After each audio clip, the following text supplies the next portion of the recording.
Hello and welcome back to another episode of Critical Reactions with your host Bryan.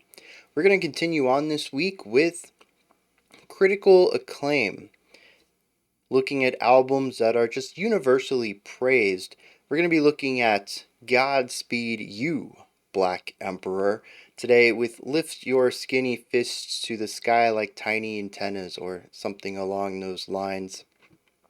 I don't have the album name right in front of me, but I'm pretty sure it's something close to that. Oh no, just lift your skinny fist like antennas to heaven. I was a little off. Let's dive into this, see what's going on with the track Storm, the 22-minute epic that I believe kicks off this double album. Let's dive into it.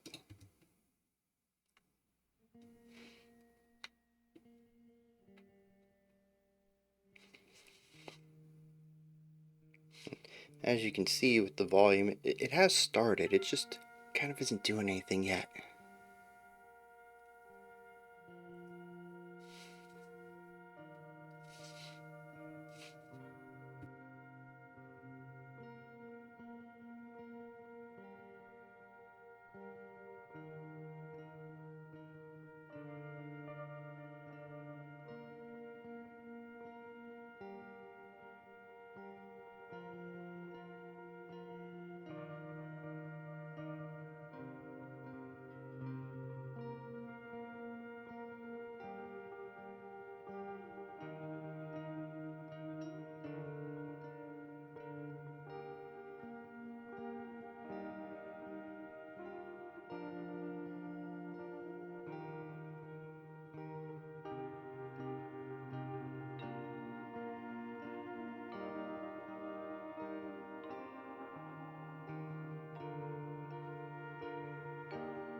Well, if nothing else, it's a rather soothing beginning of the track. It's called Storm. I'm expecting more later. Also, it's Godspeed You, so I'm expecting a lot more later. But I'm really enjoying the dynamic work right here, the volume dynamics with dynamics. Really appreciative of the trumpet back there too. It's a drone, but it's so quiet, and I know how hard it is to play trumpet that quiet. First-hand experience.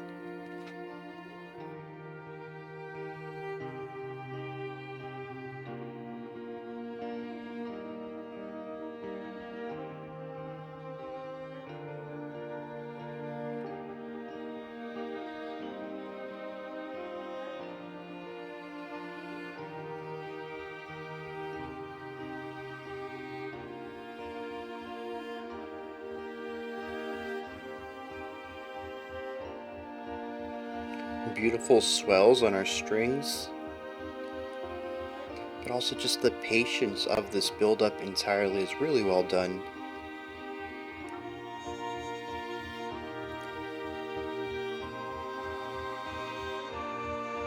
The layering's beautiful, the harmonic ideas are beautiful.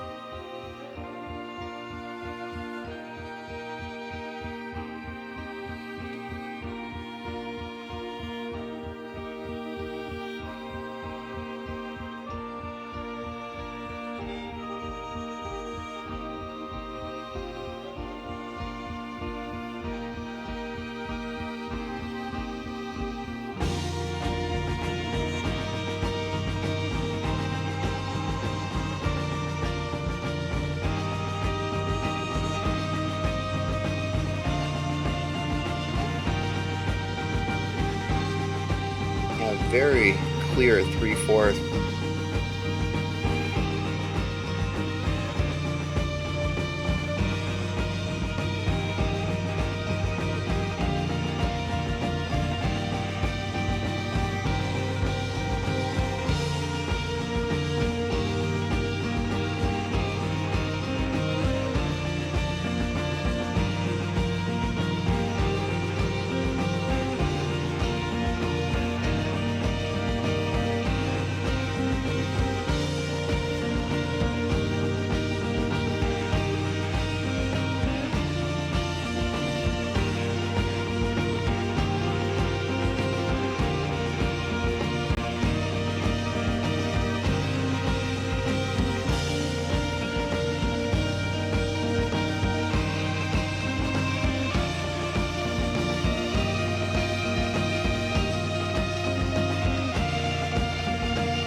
reaching the chaos that I know them for. It's just so many lines with not enough space for all of it. A lot of overlapping ideas.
I always find it fascinating how they can so effortlessly switch between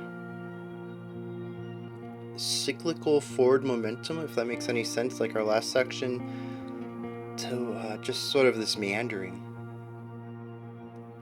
Sort of just is right now. It's not going anywhere. And it's fine with that.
There's a couple of moments in here remind me of Amazing Grace, mostly in the harmony, but there's a couple of note movements too. And of course, we're past that point now.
That's the first bit of darkness we've heard all song.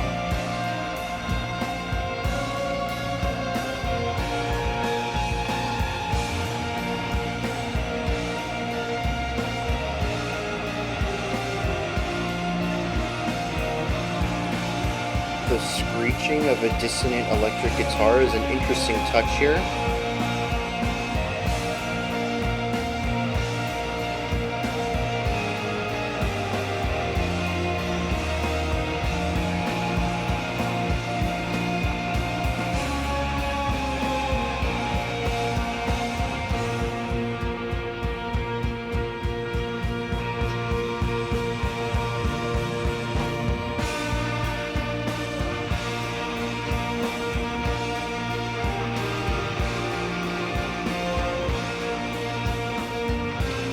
The guitar is playing the violin line from earlier that I felt was reminiscent of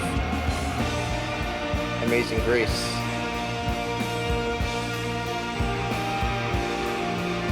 Oh, it's a canon.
Curious how many time signature changes we've had.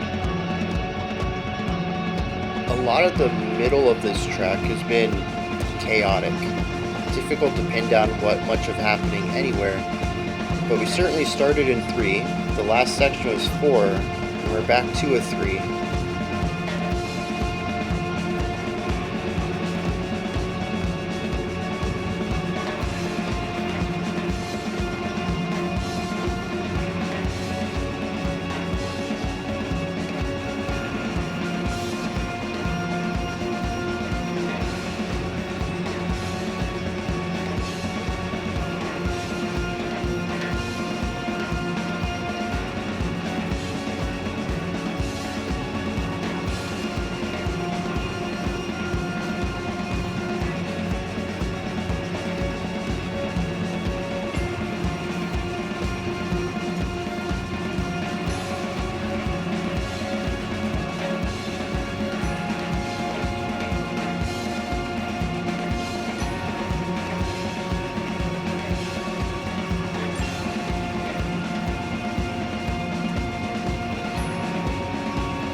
Retardando? We're slowing down?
What is that in the background that sounds like rain on a tin roof?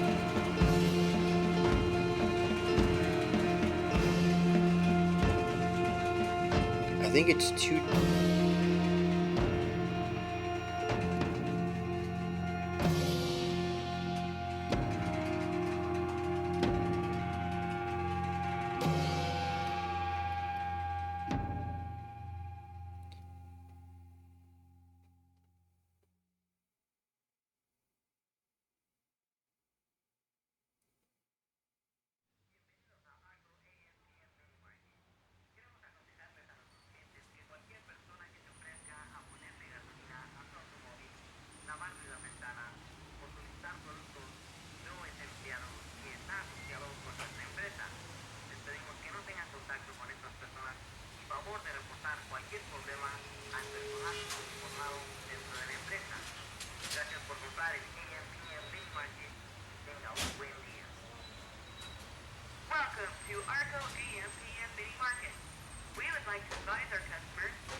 Up until this point,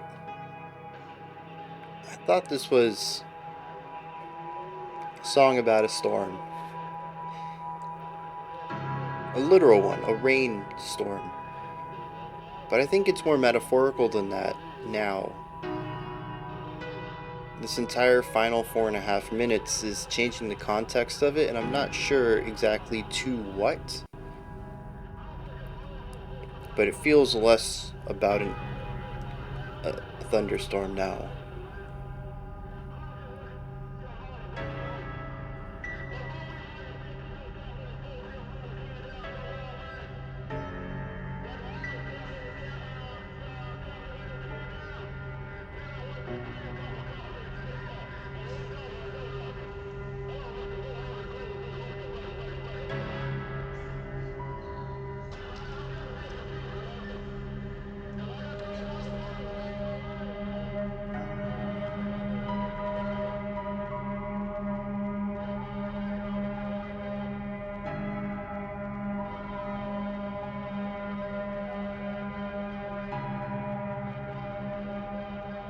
The music was already fairly somber, but the drone just kind of adds an ominous element to it that doesn't feel so much like sadness and feels more like defeat.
All right, that is Godspeed You, Black Emperor's Storm. Ah, as is pretty typical when it comes to Godspeed You stuff, it's a lot in an attempt to use music as a paintbrush to create a visual concept or to create a musical concept out of a visual one through avant-garde means if necessary. Not always, as we saw with our intro and outro, but frequently, as we saw with the majority of the meat of this track.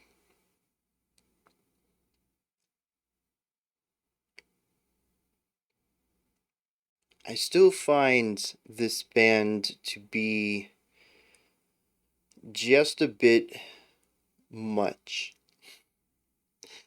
I will say that as far as our avant-garde music goes, I think they walk that line between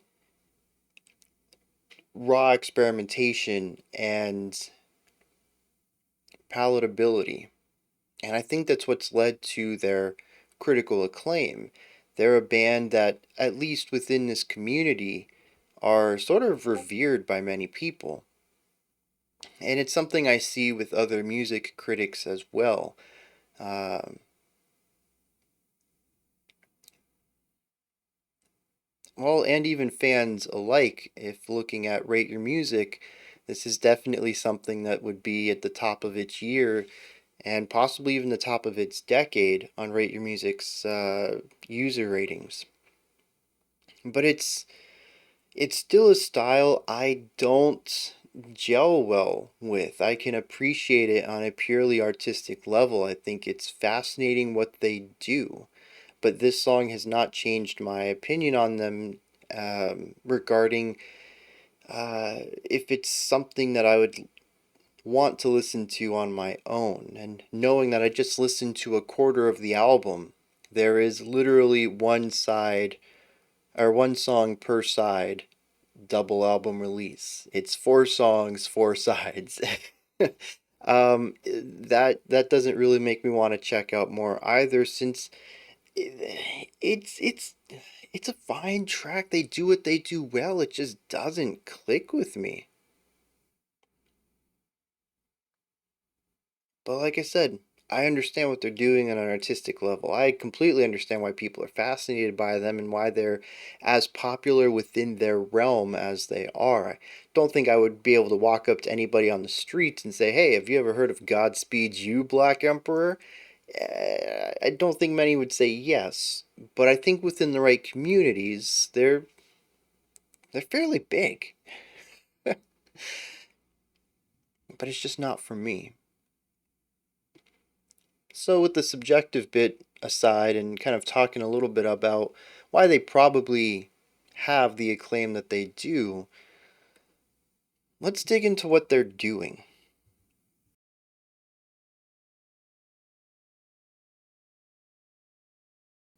As is pretty customary for the band, it's avant garde music as a metaphor post rock, or at least that's how I view it. I don't know if that's typically how people view it. I don't know if that's how they view themselves. I don't know if they're even frequently described as post rock, but that's what I hear from them. A lot of what they do is very dense wall of sounds. And this track, again, no different. I was rather surprised with our ending, the drone with the piano part, and our opening with the strings and brass bringing us in rather slowly and making sure that every instrument had room in the mix, in the sound sphere to be present, and making sure that each section had a role that wasn't duplicated. Everything had a clear purpose in a more traditional sense in both of these sections. But the majority of this track is still 8, 9, 10, 15. I don't remember. It's a pretty big group. It might be up to 15 instruments, all playing at the same time, all doing their own things, and just sounding very noisy. as was that moment in the track about 5, 6 minutes in when I had commented that we had finally reached that more chaotic sound I associate with them. And what I mean by chaotic isn't necessarily that it seems random or anything like that. It's simply the chaos of the sound.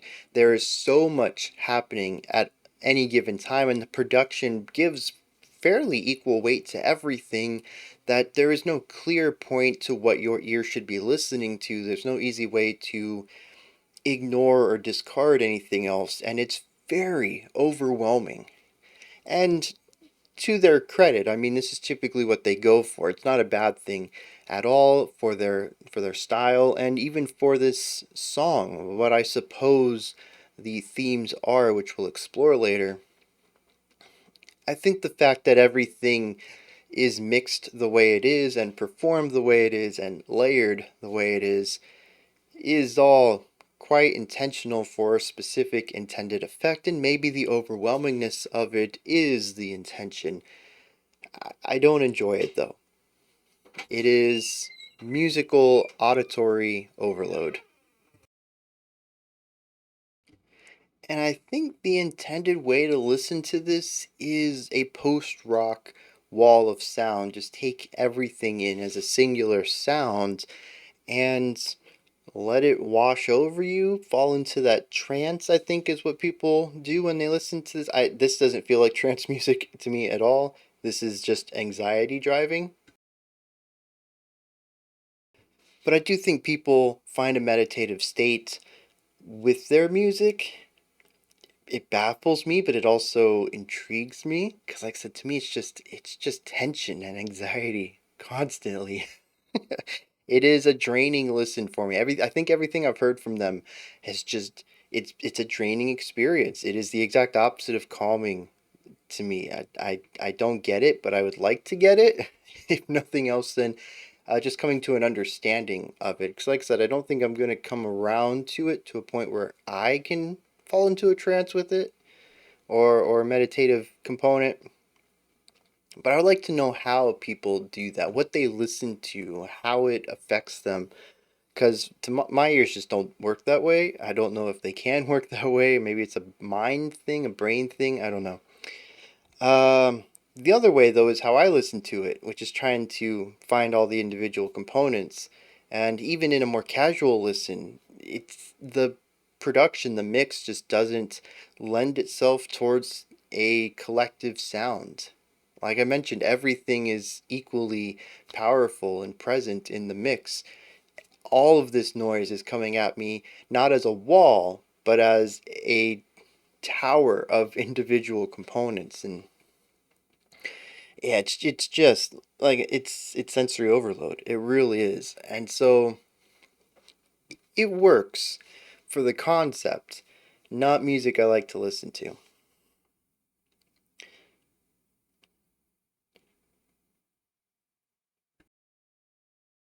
But it does present a story, which I think is the point of it. The song as a whole starts low, very low. I even had to let you guys know that the song had actually started because the little volume thing over there, it actually disappears and reappears when audio is coming in, and it came on and went away. And I think it did that a couple of times before the bar started to move. So it kind of, if you didn't know that it turned off and turned on, appeared and disappeared based on incoming volume or incoming sounds, you might not have even known anything was playing. So, like, I verbalized that. Trust me, it's playing. We're 10 seconds in yet. The music hasn't started yet. I mean, it had. It was just really quiet, really quiet. So we start at nothing. I mean, it is the lowest low you can start out with music. We reach massive heights through layering of sound, of instrumentation, of composition. As I mentioned, our first 5 minutes or so is more traditional composition. Everything after that goes into more of an avant garde expressionistic style. We rise to a height and we come back down. We rise to another height, and this is like 15 minutes into the track, and then we gently pull our way back down. And this was the part where I was talking about that metal slapping sound that felt like rain on a tin roof. It was right before the field recordings started coming in. To me, this is the main component of the song. It's a rising and falling of intensity that, for the most part, can sound like rain.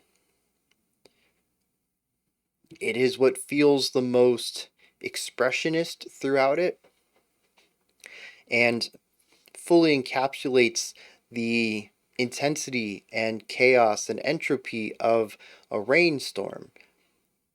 The rising sound and intensity as the storm rolls in, the height of it when the rain is at its hardest and when the lightning and thunder are out, and then as the clouds pass over and the rain begins to slow down, lose intensity, and eventually peter out to nothing until it's not raining anymore. It does a pretty good job of encapsulating all this while sounding rainy. I don't quite know what it was. The tin percussion thing certainly helped the sound of it at the end, but I only started hearing that towards the end of the section. Maybe it was always there in the background, but there was the distorted guitar too, which added fuzz. It sounded like the white noise of rain. There's just a lot of really specific timbres going on in here that I think helps elevate the track and lend itself well to the overall flow and visualization of the concept of making a music about rain.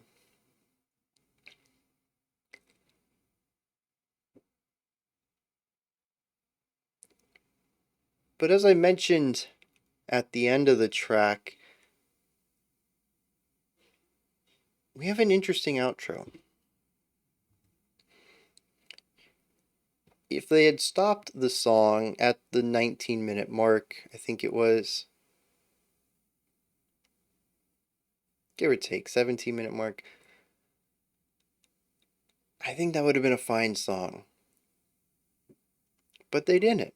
They brought in field recording of rain, cars, a PA system talking about fake employees or something, eventually a drone and a piano,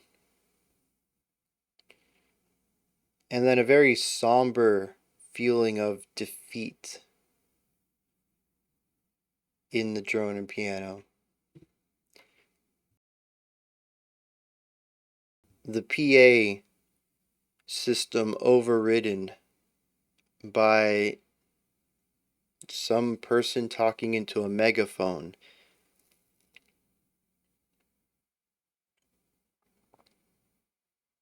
It completely rewrites the track for me.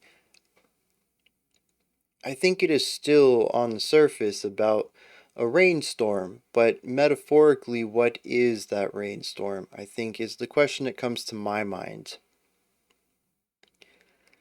I don't know what they're aiming for,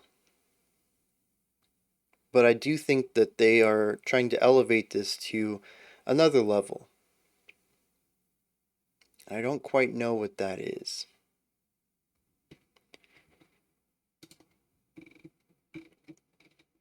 When I just paused the video a few minutes ago, I decided while I was at it to pull up the lyrics because I knew that it's an instrumental. There weren't many lyrics to be had to it. Interestingly, the first 6 minutes, which are the more palatable, non-post-rocky, wall of sound stuff, it's the more traditional writing that I really enjoyed in our intro. That was called Lift Your Skinny Fist Like Antennas to the Sky. 6:15 to 7:25, which is right before the field recording section, says Gathering Storm. And then clatters like worry.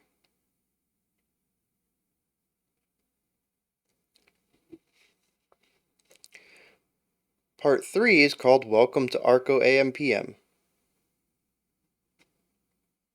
which I believe is what was being said on the intercom, the PA system.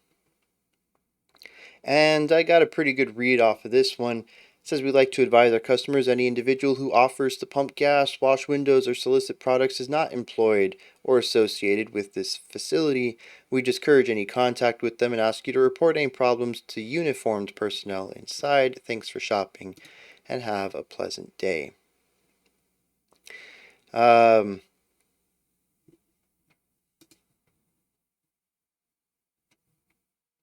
So my first inclination towards this was homeless people offering services in exchange for money, which seems to be what the Genius annotation also agrees with. And it says that Godspeed You, Black Emperor, is known for being politically active and left-wing, so this was most likely put in a song as a way of criticizing the apathetic attitude against the poor and homeless.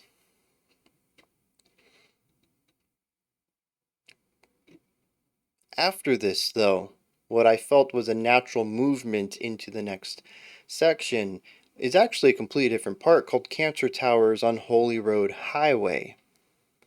There are two lines here that I did not catch that say it's going to be a long, long time. And then it says indistinguishable talking, which I kind of hoped was not what would happen there. I certainly couldn't make out what was being said on the megaphone. It was doubly compressed, almost sounding like a field recording of a megaphone usage, which is already going to sound pretty bad, and then added dirtiness on top of it just for effect, and it comes out in a way that's difficult to hear what's being said.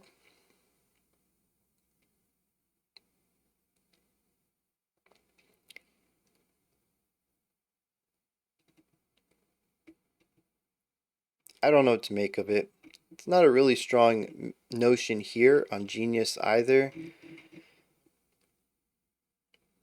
It says the rest of his speech is incomprehensible, but his long time part isn't, which leads one to believe that the point of this segment is to highlight that when you're in the middle of a war, what you have on your mind most is coming home, and the rest is just noise.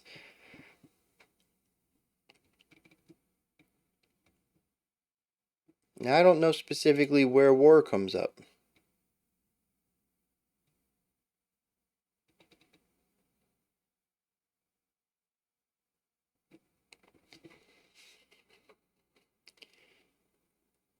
And it makes this more difficult to grasp. I think the musical painting here is spot on, even without the track titled Storm. If you had just given me, uh, minute 1 to or 0 to 17 or whatever it was, I think I would still walk away from that thinking they did a fantastic job of musically describing what a storm would sound like. There's a lot of neat sounds in there, some cool timbres that normally wouldn't work well in music, but work well to give off this vibe of sitting inside while it storms. Everything after it, though, I don't know.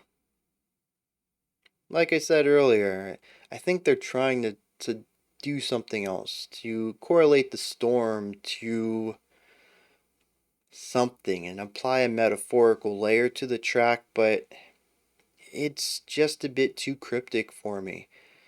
And that feels like Godspeed You, Black Emperor in a nutshell, at least with my experience. It's a band that I'd wager opens up with subsequent listens. But it also, to me, feels like a film that you watch once, let it affect you, and never come back to because honestly, it's kind of that powerful. It's it's not a popcorn flick. It's not easy to consume. It's a tough watch. And that's how I hear this. It's a tough listen. I'm glad I've heard this track. I don't know that I want to hear it again, and I still don't know that I want to listen to the rest of this album. 45 more minutes of similar music and just being constantly tense and anxious like Godspeed You tends to do to me doesn't sound like a blast. But I'm still curious how people listen to this and feel relaxed and trance-like. Anyways, those are my thoughts on Godspeed You, Black Emperor's Storm. Let me know your thoughts, though. Put your perspectives, opinions, uh, hypotheses, any of that down in the comments section. Above that, in the description box, you can find a link to Linktree. Takes you to this menu. You can find my music, ways to support the channel, a link to the Discord server, and so much more. Above that, if you could, like, subscribe, and ring the bell. Greatly appreciate all three of those. Alright, we have a special selection coming up next. Otherwise, I'll be back tomorrow, 5 p.m. Eastern Standard Time, 9 p.m. UTC as usual. Until next time, remember to be critical, not cynical, of the music you listen to, and have a fantastic morning, afternoon, or evening whenever you choose to watch my videos.